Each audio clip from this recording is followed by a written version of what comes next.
Salut à tous, très heureux de vous retrouver pour ce nouveau JT des News et vous êtes de plus en plus nombreux à aimer ce petit format et c'est très chouette.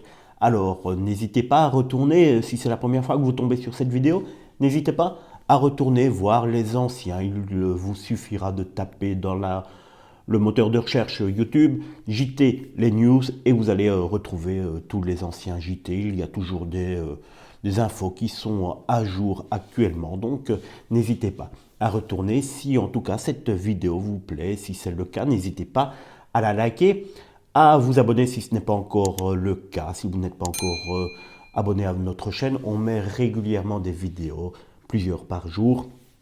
Et surtout commenter l'actualité qu'on va voir dans la vidéo. Et vous le savez, la dernière vidéo, je vous avais demandé de me dire d'où vous me regardiez, car c'était sympathique de savoir d'où vous regardiez les vidéos. Et vous avez été très nombreux à commenter, je vous en remercie aujourd'hui. Autre vidéo, autre question du jour qui n'a rien à voir avec l'actualité de la vidéo. Je vais vous demander avec quoi vous allez souper ce soir. Enfin, souper, c'est en Belgique. Vous, les Français, c'est dîner. Avec quoi vous dînez ce soir? Comme ça, cela donnera peut-être une petite idée pour les prochains jours à chacun d'entre nous. Et on va commencer donc cette vidéo dans laquelle on va parler de plusieurs faits, de plusieurs informations concernant nos amis people, mais également, pour une fois, on va parler d'affaires judiciaires qui ont été dans l'actualité de cette semaine et c'est pour ça que je voulais vous en parler. Mais on va d'abord commencer cette vidéo dans laquelle on va parler un petit peu plus tard de Pierre Palmade, évidemment, de Florent Pagny et de plein d'autres choses, mais on va commencer par parler de Michel Drucker, car vous le savez, Michel Drucker est rentré à l'hôpital il y a quelques jours maintenant, 2 ou 3 semaines, et si France Télévisions a essayé de nous faire croire au tout début que Michel Drucker était rentré à l'hôpital de son plein gré, en tout cas de son plein gré oui, mais que c'était prévu, que c'était juste une petite routine suivant pour passer quelques examens, non, il ne faut pas nous prendre pour les premiers venus. Michel Drucker est rentré car il avait des soucis, des gros soucis. Il a raison de rentrer directement à l'hôpital, il a 80 ans et il faut prendre soin de sa santé à cet âge-là. Michel Drucker, d'ailleurs, devait rentrer pour une semaine. Il y est resté plus ou moins 3 semaines, donc, car ils ont, soi-disant, une fois qu'il était rentré, découvert certaines petites choses. Mais la bonne nouvelle quand même de la semaine, c'est que Michel Drucker est sorti de l'hôpital, qu'il est rentré chez lui, que tout va bien, qu'il se repose. Il doit prendre du repos. Et il y a même une date de son retour à l'écran, devant l'écran. Ça serait mi-avril. On croise les doigts pour que tout se passe bien pour l'ami Michel et son état de santé sera scruté dans les prochains jours. Autre état de santé qui pose problème depuis quelque temps, c'est celui de Jane Birkin. Vous le savez, elle a fait un AVC en 2019. Son état ne va pas trop bien depuis lors et c'est logique, il faut quand même un petit moment pour récupérer un AVC.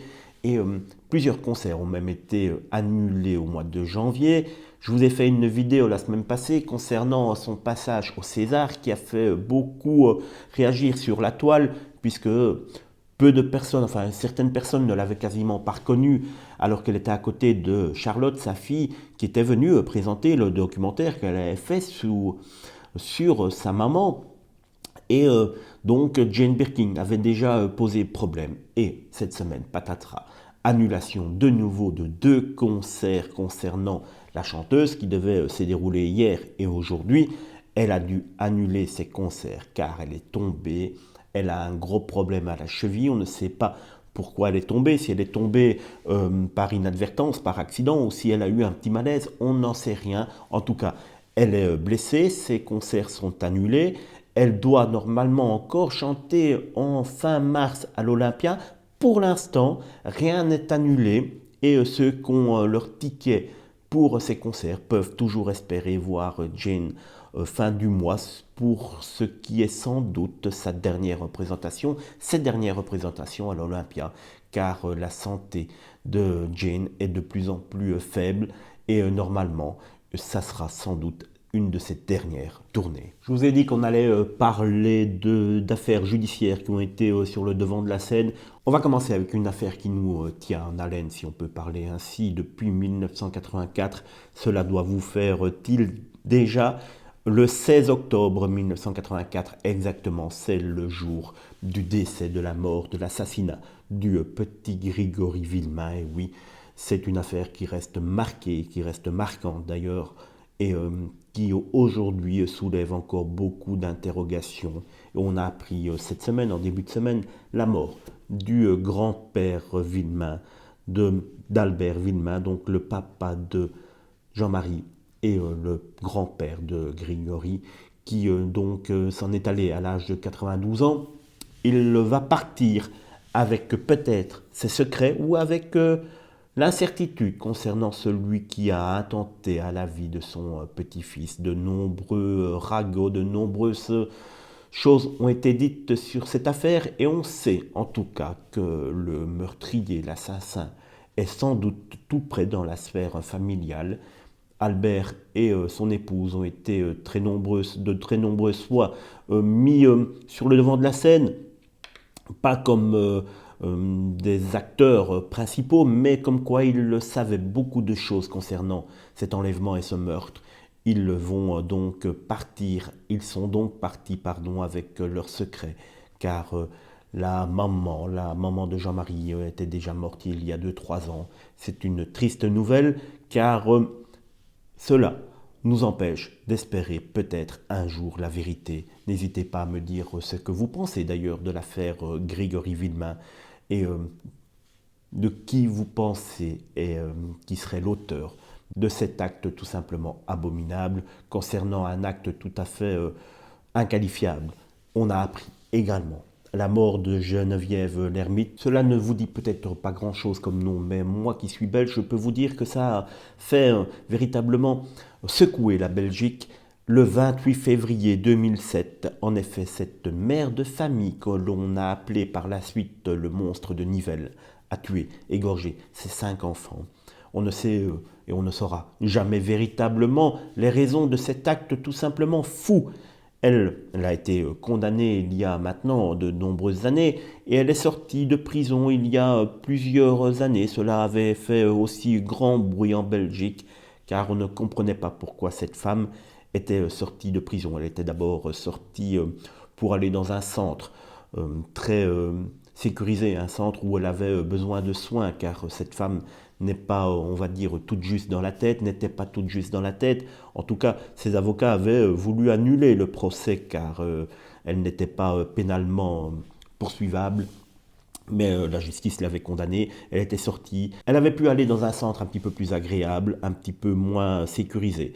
Mais elle avait fait une tentative de suicide, elle était retournée dans cet HP, on peut dire. Et on a appris que cette femme a demandé et a reçu l'autorisation d'être euthanasiée. Elle a été euthanasiée le 28 février 2023, 16 ans exactement, jour pour jour, après l'assassinat de ses 5 enfants, faisant sans doute un dernier pied de nez au papa des enfants pour lui rappeler à tout jamais que ce jour est maudit pour cette famille. Concernant encore une affaire judiciaire, vous le savez, il y a une petite jeune fille, une jeune fille d'une vingtaine d'années qui se dit être Maddie McCann depuis maintenant quelques jours et ses parents sont très fâchés forcément sur cette jeune fille. Eux connaissent la vérité et les premiers éléments de l'enquête prouvent clairement qu'elle affabule complètement et ses parents disent qu'elle ne fait cela que pour la notoriété, qu'elle a toujours voulu être une chanteuse, qu'elle a toujours voulu être connue et sans talent. Elle ne s'est trouvée sans doute que cela, que pour faire parler d'elle. Cela a marché puisque d'après ses parents, elle a gagné plus d'1 million d'abonnés sur ses comptes, sur ses réseaux sociaux. C'est tout simplement fou. On se doute depuis le début que cette femme n'invente que des bêtises et voilà qu'elle a gagné 1 million d'abonnés. Il y a une personne proche de la famille McCann qui a accepté de faire un test ADN. Le résultat va tomber très rapidement et on va être certain qu'elle n'est pas la petite Maddy. Et en tout cas, c'est très très dur à encaisser pour ses parents, très très dur à encaisser pour les parents de Maddy qui, des années après, méritent quand même un petit peu plus de calme. Revenons à nos amis artistes, vous le savez. Ce dimanche, il y aura un documentaire sur TF1 concernant Florent Pagny, que vous êtes nombreux à adorer. Et s'il y a eu plusieurs échos ces derniers temps d'une récidive de son cancer, en tout cas pour l'instant il n'y a toujours rien d'officiel.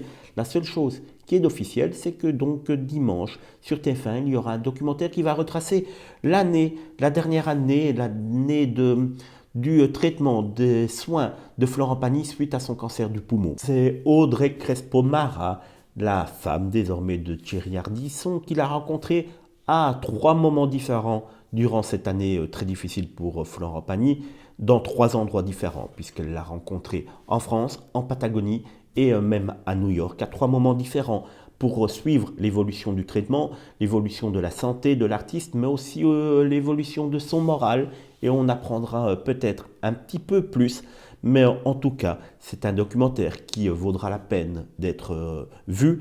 Et moi qui ne suis pas un fan invétéré de Florent Pagny, j'aime bien ses chansons, mais je ne suis pas un grand fan de lui, j'ai quand même très envie de le regarder ce documentaire. Et même voilà, si je ne suis pas un fan de la première heure, ce documentaire m'intéresse. Est-ce qu'il vous intéresse? Est-ce que vous allez le regarder? C'est dimanche dans la journée, je pense, je ne sais pas encore quelle heure, mais dimanche je serai devant TF1 pour regarder ce documentaire et sans doute qu'on en parlera ensemble la semaine prochaine, mais n'hésitez pas à me dire également si vous allez le regarder. Venons-en à l'affaire qui secoue le média depuis maintenant 3 semaines, c'est Pierre Palmade.